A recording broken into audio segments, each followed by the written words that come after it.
Excellency, distinguished delegates, I am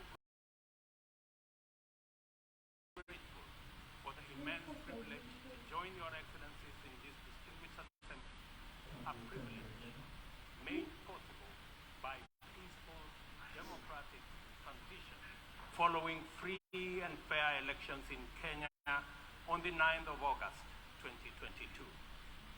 Elections that not only stand as testimony of the universal power of democracy, but also of the manifest ability of African peoples to invest in stronger nations and a secure future, robust institutions, effective constitutions, and the impartial administration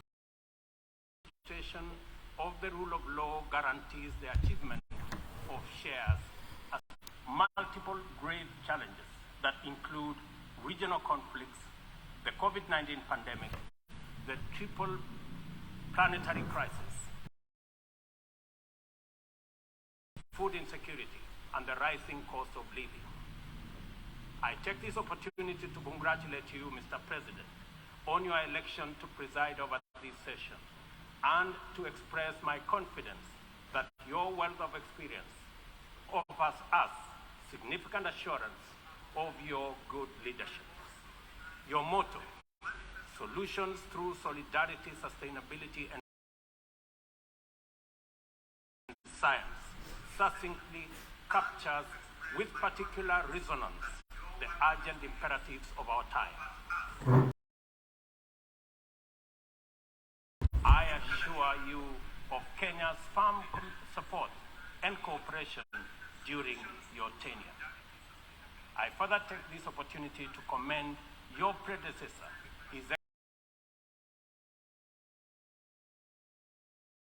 Excellency Abdullah Shahid, for his bold steps in steering the United Nations community and for ensuring its business continuity under the unprecedented circumstances occasioned by multiple global threats such as the COVID-19 pandemic. Excellencies, human well-being is under grave threat. The health of the planet requires urgent attention. The immense pressure exerted by conventional threats such as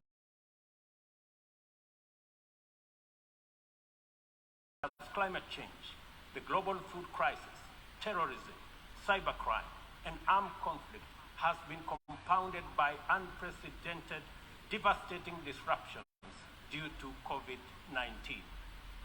I express my approval of the theme for this session, a watershed moment, of opportunity we now have to escalate our engagement from firm consensus to decisive action. In many respects, the COVID-19 pandemic stripped us of many illusions and exposed stark justice and solidarity deficits in the face of existential crisis. It brought in of exclusionist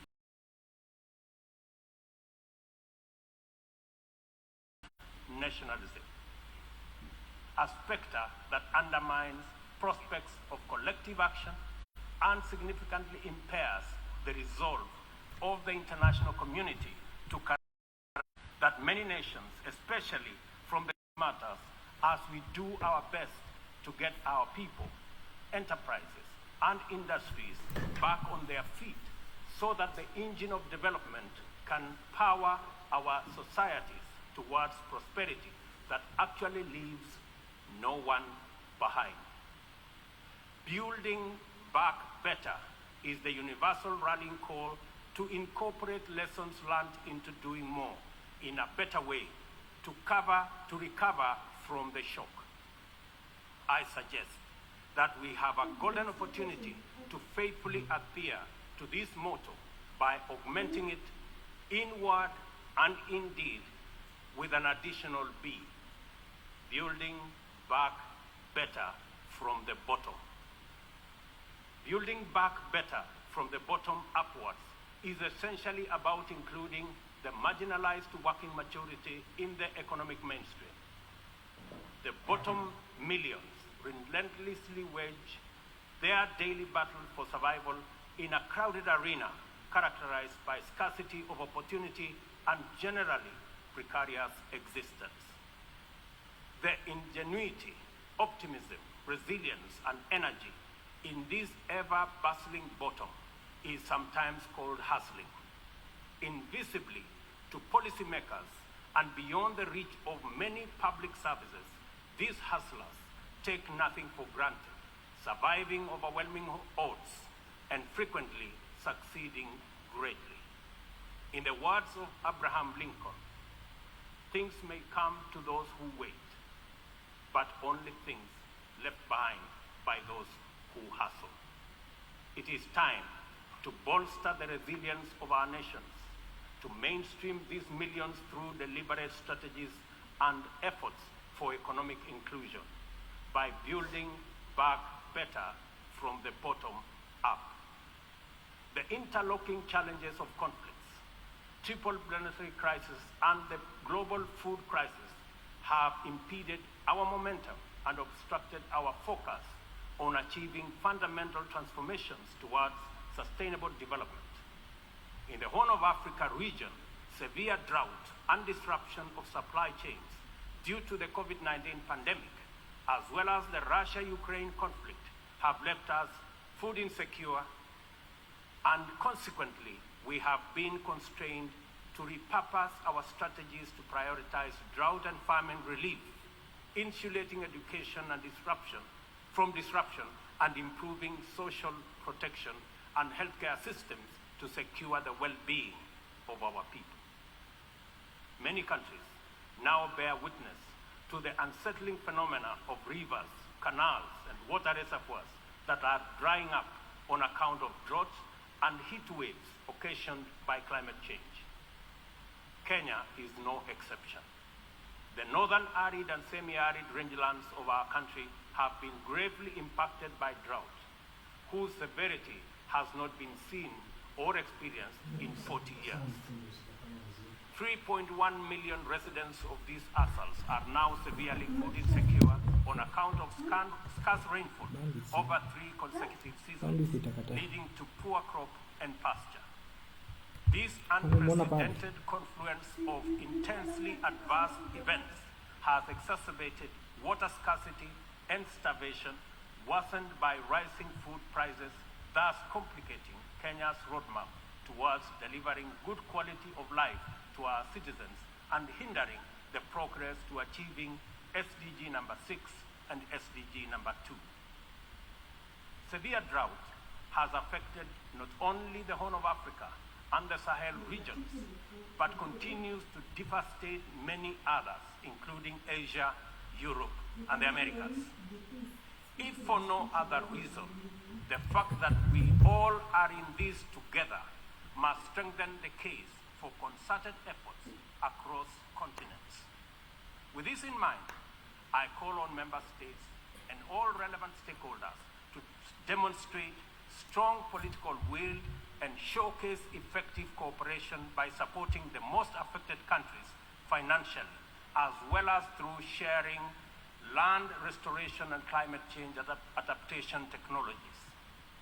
It is through collaboration to expand inclusion that we can attain a new paradigm in multilateralism. The latest report of the Intergovernmental Panel on Climate Change reminds us that we cannot afford to waste another moment debating the merits of doing something vis-a-vis doing nothing. It will soon be too late to reverse the course of events, and then even the best possible interventions will not suffice. As leaders, every day is an opportunity to expedite our efforts to confront the triple planetary crisis. It will be recalled that during the Stockholm Plus 50 meeting, which Kenya had the honor of co-hosting with Sweden, there was consensus from states on the need to act urgently in addressing environmental impacts. Given this agreement, it is deeply concerning that little progress has been made in respect of the needful actions. It is time to collectively contemplate urgent measures needed to implement high-priority actions required to contain ongoing disruptions as we deliberate on long-term implementation approaches to be undertaken. I fully agree with the Secretary General's memorable statement that, and I quote, "We have a rendezvous with a climate disaster," end of quote. I add that we must not be taken by surprise. If indeed forewarned is forearmed, this is our opportunity to mobilize with tremendous urgency and take action at once. Excellencies, the agricultural sector has an important part to play in reducing the severity of climate change. A number of practices have a bearing, positive or negative, on various dimensions of the environment. Investing in modern agricultural technology is therefore one important avenue towards tackling prevailing environmental changes. Kenya is responding through substantial investment in climate-resilient agriculture. At the core of our 10-year strategy for agricultural sector growth and transformation are 9 flagships. They include the registration of farmers to direct incentives, improving farmer practice through customized extension services, monitoring of emergency food reserve stocks using digital food balance sheet, and the use of early warning systems to monitor food supplies and market prices. Agriculture remains the bedrock of the development of many nations and will thus, and I quote, "Without action now, the global fertilizer shortage will quickly morph into a global food shortage," end of quote. We are encouraged to note that education, health, agriculture, and numerous other public services have become increasingly reliant on digital access.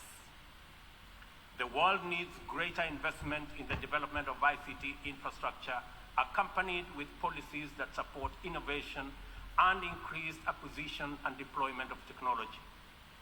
In so doing, we should be driven by the conviction that these measures offer a viable shortcut to poverty reduction and the promotion of inclusive development.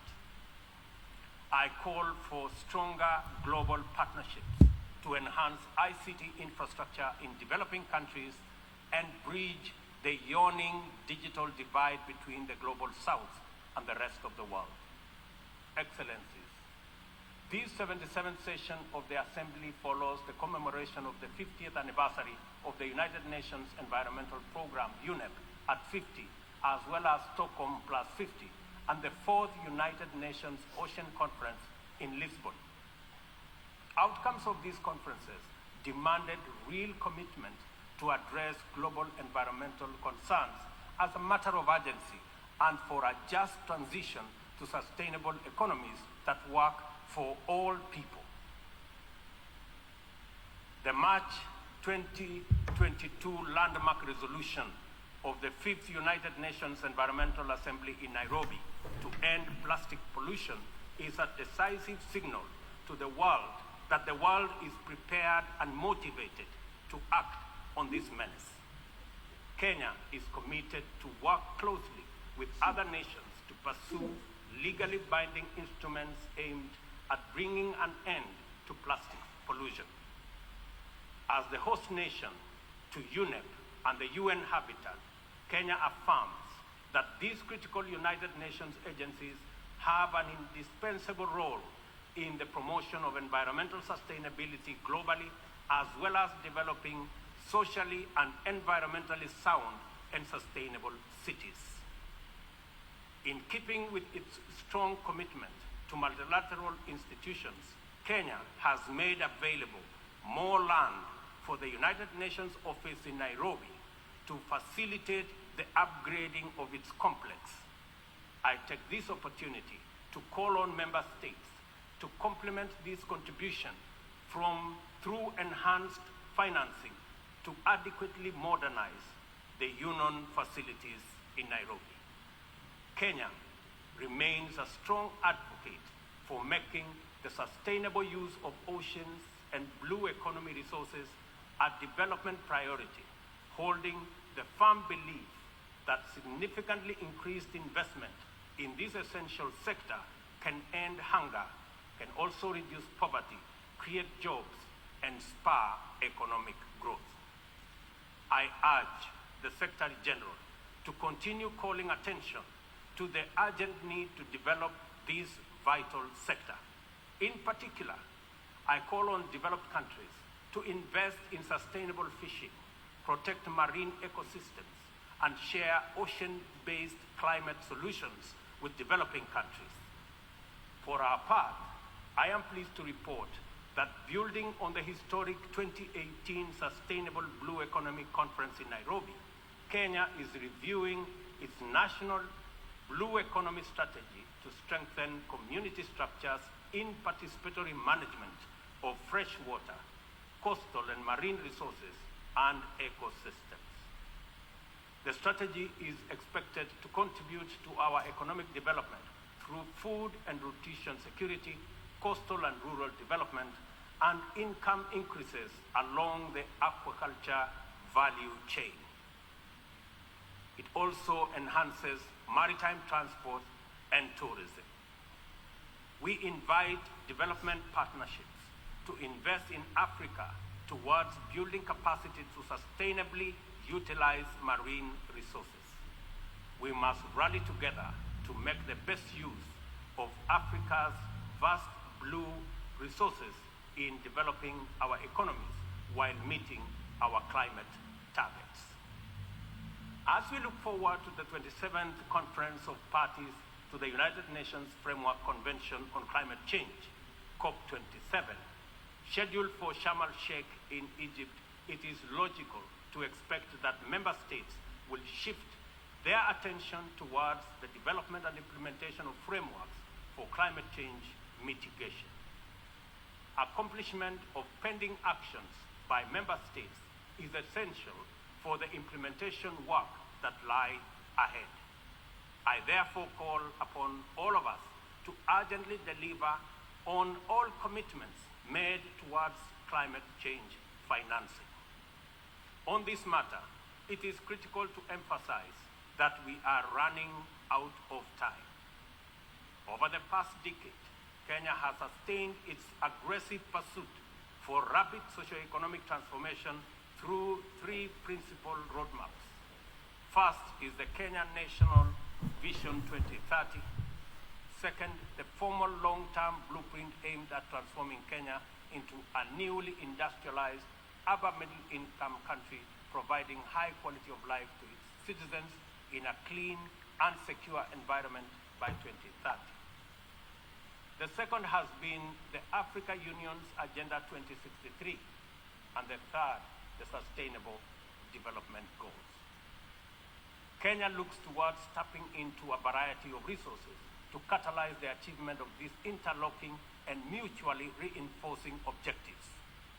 The disruption and ensuing crisis due to COVID-19 pandemic compelled us to diversify our focus into new interventions, including economic stimulus program, a COVID-19 economic recovery strategy, and a COVID-19 socio-economic re-engineering recovery strategy, all aimed at mitigating the adverse impacts of the pandemic. I confirm that we have done the best of everything we could in the circumstances. Nevertheless, it is not enough.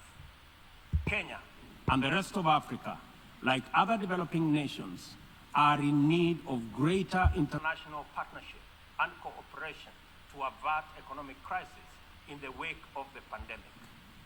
Developing countries, being heavily burdened by external debt servicing, run the risk of losing development gains due to the shocks inflicted by the pandemic and associated disruptions.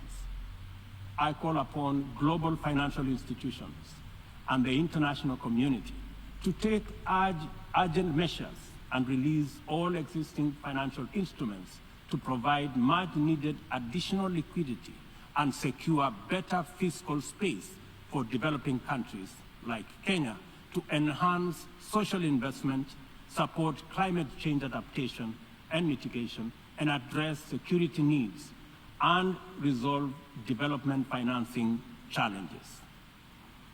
On behalf of Kenya, therefore, I join other leaders in calling upon the World Bank, the International Monetary Fund, and other multilateral lenders to extend pandemic-related debt relief to the worst-hit countries, especially those affected by the devastating combination of conflict, climate change, and COVID-19.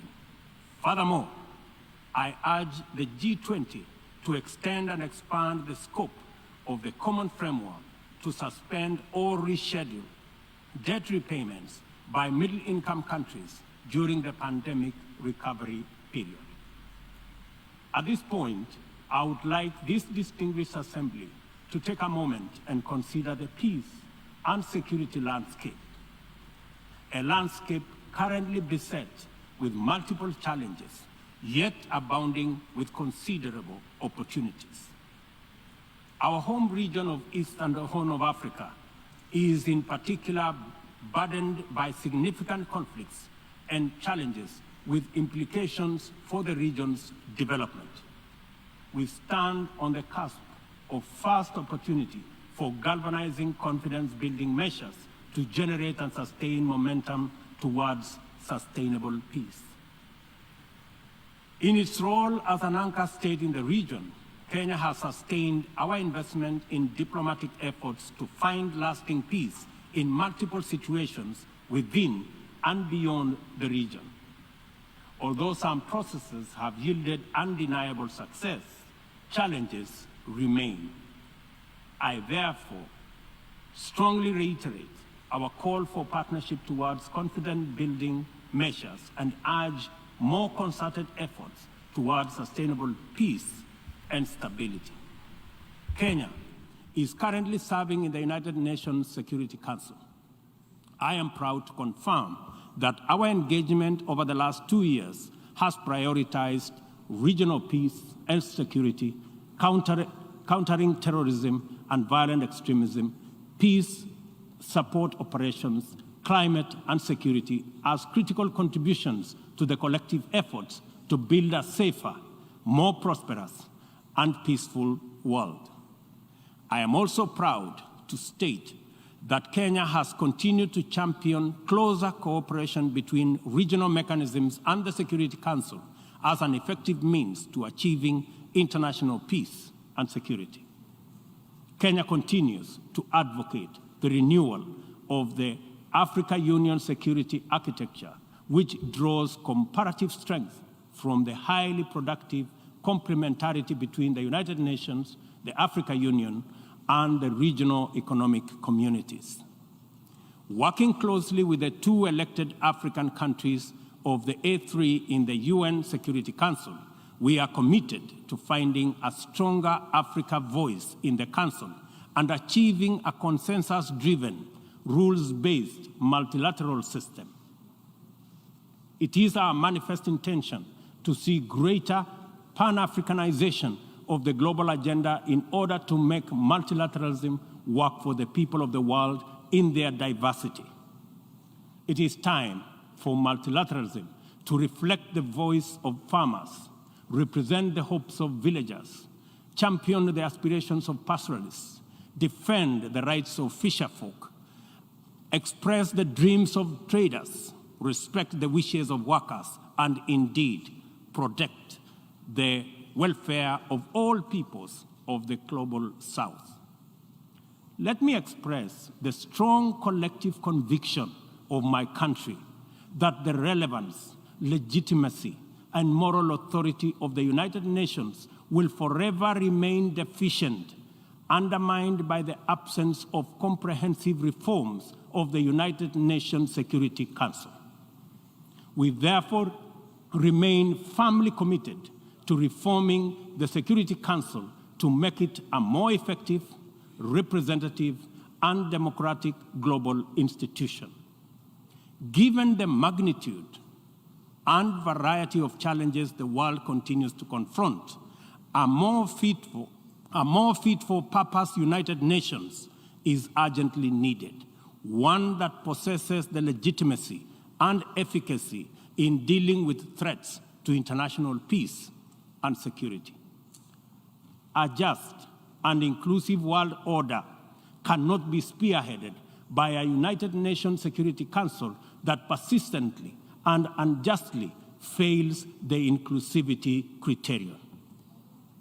Similarly, threats to democracy will not be credibly resolved by an undemocratic and representative Security Council. It is vitally important for this critical institution to reflect the values it is entrusted to protect, to defend, to uphold on behalf of humankind. We welcome the call by President Biden this morning for the expansion of the membership of the Security Council as a significant step in the right direction, and we look forward to building consensus for the actualization of the same. The COVID-19 pandemic severely disrupted health systems, seriously challenging the implementation of programs that are vital for the realization of health-related sustainable development goals. To place us firmly back on track and accelerate our progress towards these SDGs targets, it is imperative for us to foster sustainable partnerships between governments, other state actors, the civil society, and the private sector.